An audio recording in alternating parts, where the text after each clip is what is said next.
Back with another simple, but not basic video. Last year, I believe I did 3 videos geared around this topic because you guys were really eating up this content. So I hope 2024 brings the same level of enthusiasm and vigor for this very serious subject that is so important to so many people. I see the need. I hear your cries. I'm here to offer a saving hand. Grab my hand. Come with me to beast mode land.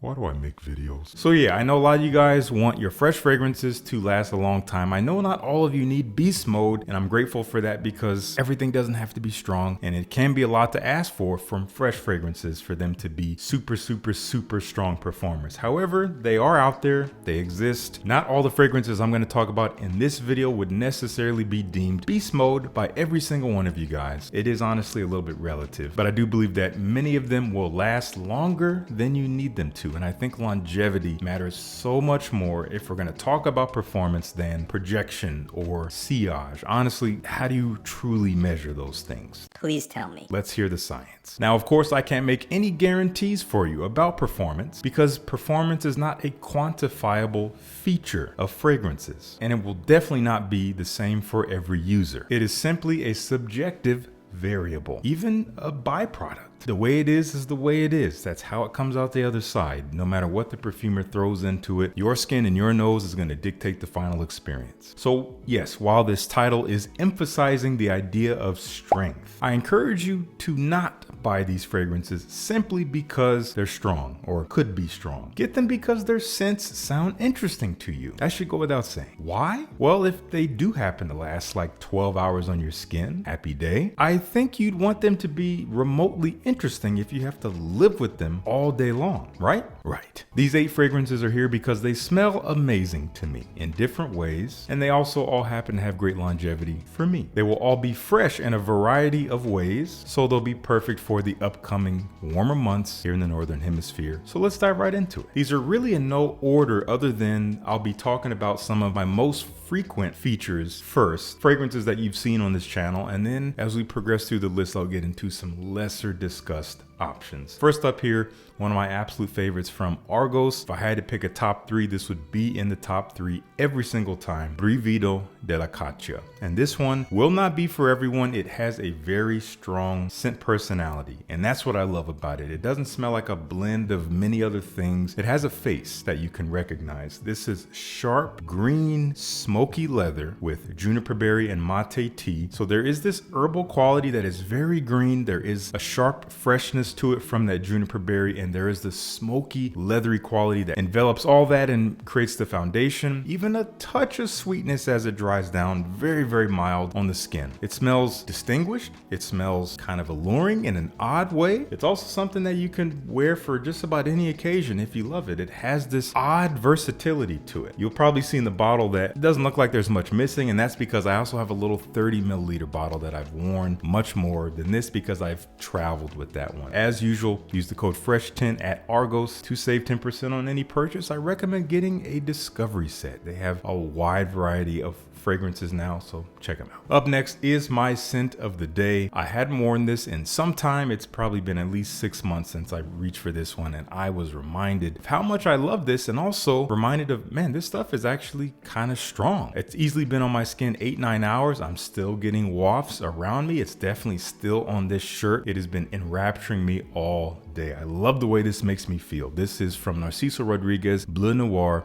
Eau de Parfum. I can easily say that not every one of you will have the same experience in terms of performance as I do with this one. Some of you will, some of you won't. That's life. There's bigger things to worry about. But this is a lovely fragrance if you're looking for one. This is kind of a slightly off the beaten path, but still relatively mainstream dumb reach. But it's one that has something special to it, and it's the musk in here. It is a very musky face, envelops this entire scent, but still it retains this clean freshness, mandarin orange, some woods, and honestly reminds me of a little bit more modern, slightly less complex version of Cartier Declaration. If you're not crazy about that fragrance, maybe give this a try. Use this as a stepping stone to reapproach the Cartier. That's kind of what I did. This is so versatile. You could wear it anywhere, anytime, day or night. It smells super pleasant. It's one that I find lasts a good while, but it leaves this light sillage. It's not heavy in the projection department, but it will linger around you. You will smell it, especially if you wear collared shirts like I do and you spray the inside of your collar.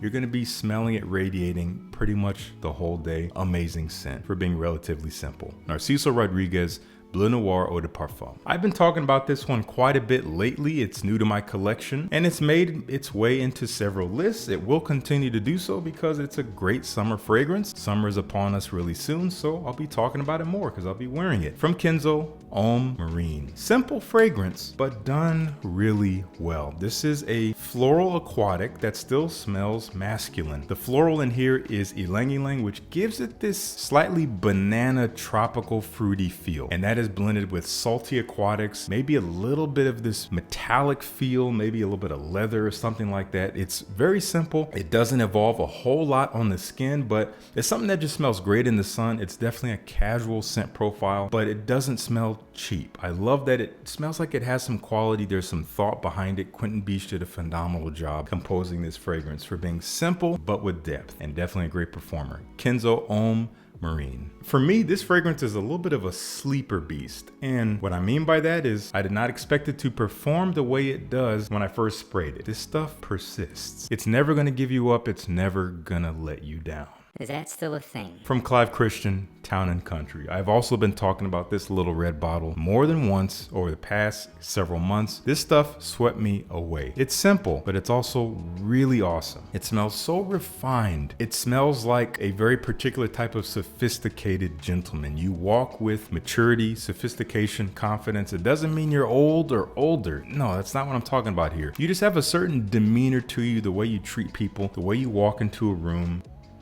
Gosh, there's just so much class to this fragrance. Allegedly, this was one of Winston Churchill's signature scents, and it's been vaulted. They brought it back. Is it the exact same as it was back then? I don't know. Probably not, but it smells awesome. It is an ambergris and clary sage fragrance. So there's this musky, kind of almost sea salty, airy feel to the scent that just, it's all over the scent profile. It really just surrounds you. And inside of that is this slightly herbal sweetness, which is the clary sage. It's green, it's herbaceous, but it's a little sweet in a plant-like way, if you can imagine that, like a balsamic dressing on a salad. Nope. Maybe not quite like that, but that's as close as I can get because I'm not out there chewing leaves. Hope you aren't either. There's maybe this very slightly woody, dry component to it as well. It's, again, simple but deep and weirdly strong. That is Town and Country from Clive Christian. I think if you've never tried this collection, if you heard about it and you know about its predecessors, you would almost expect it to be stronger just based on the name and the aesthetic. From Nishane, we have Wulong Cha X. If you were like me, when I saw this X collection coming out, I assumed, man, these are gonna have to be at least as powerful, if not more, than their predecessors. I don't know why I thought that. It was kind of subconscious. I had to actually remind myself, oh, I'm assuming this, but it may not be true. In this case, with this one, it is true. The X version of Wulong Cha is much more dense. It's condensed. It is richer. It's a little bit less transparent and musky like the original,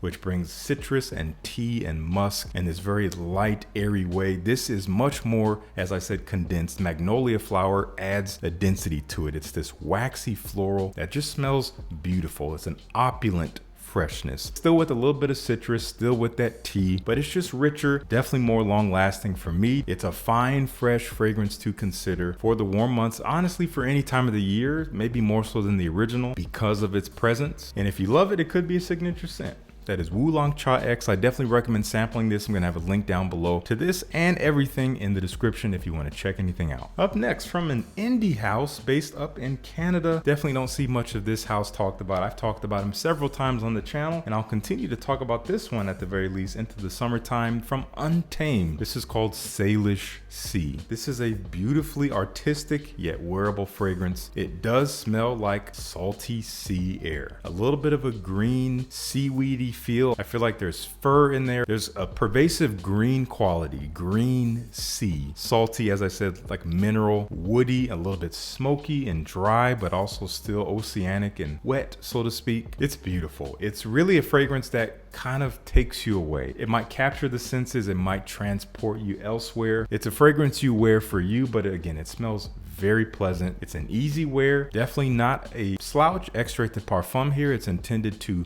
stay on the skin and to radiate around you. And many of the other offerings from this house are definitely beautiful and worth checking out. So I'm going to link them down below. I do believe they have some travel sizes you can check out. That's Untamed Salish Sea. From Ormonde Jayne, I talked about this fragrance quite a bit last summer. I got a lot of wear out of it, and I'm so excited to revisit it for this upcoming warm weather, because it is once again kind of simple yet deep, beautifully blended, great quality, fresh fragrance that does well in the heat. And this is called Montabaco Verano. I do believe it's a relatively new release, came out within the last couple years. And this is a fresh summery tobacco, if you can imagine it. There is this pervasive citrus like grapefruit, very sharp and juicy, that leads the fragrance off, but it does have this base of this slightly earthy tobacco. It's light though, it's very transparent. It does not smell very smoky. It's not dark. It is citrusy, woody tobacco, bright, fresh, kind of musky. The way it hangs around in the air is beautiful. It just smells very attractive. So easy to wear. You can wear it for any occasion. Very, very versatile. If you need performance, you're going to find it. If you need to just smell super fresh, you're going to find it all in here. That is Montabaco Verano from Ormonde Jayne. And our final fragrance is gorgeous. This is from a house I haven't talked about in a few months, but I have talked about them several times on the channel. Another indie brand based out of the southwestern United States. They are called Day 3 Fragrances, and this is Bani. This fragrance is so summer, it is ridiculous. If you like Virgin Island water, you're gonna love this. It's not exactly like that. It will remind you of that, but it's not exactly that. I think there's actually more going on here. I don't get a heavy booziness in this like I get out of the rum in Virgin Island water. This is more fruity. Mango really speaks to me out of this fragrance, and definitely lots of coconut, creamy, slightly milky, but fresh, fruity coconut. And you guys who might think this is too feminine, no, this actually dries more masculine, at least on me, than it opens. So I've actually seen some ladies say they wish it was sweeter or they wish it was more feminine. Guys, you can totally pull this off if you haven't tried this one. Beautiful quality. The wearing experience is just fun. It's enjoyable. It lasts and lasts and lasts. And I know you're looking for that because that's why you're here. Do check out Day 3. If you haven't got a discovery set from them yet, do yourself a favor. There's going to be a link down in the description. I don't get any kind of kickback with them. Just check them out. Great fragrances, worth your time. That is Bani from Day 3 Fragrances. As I've said, all the fragrances will be linked down in the description. Make sure you check them out and let me know down in the comments if you've tried and enjoyed any of the 8 fragrances we talked about today. Thank you so much for tuning in. Peace. I'll see you in the next one.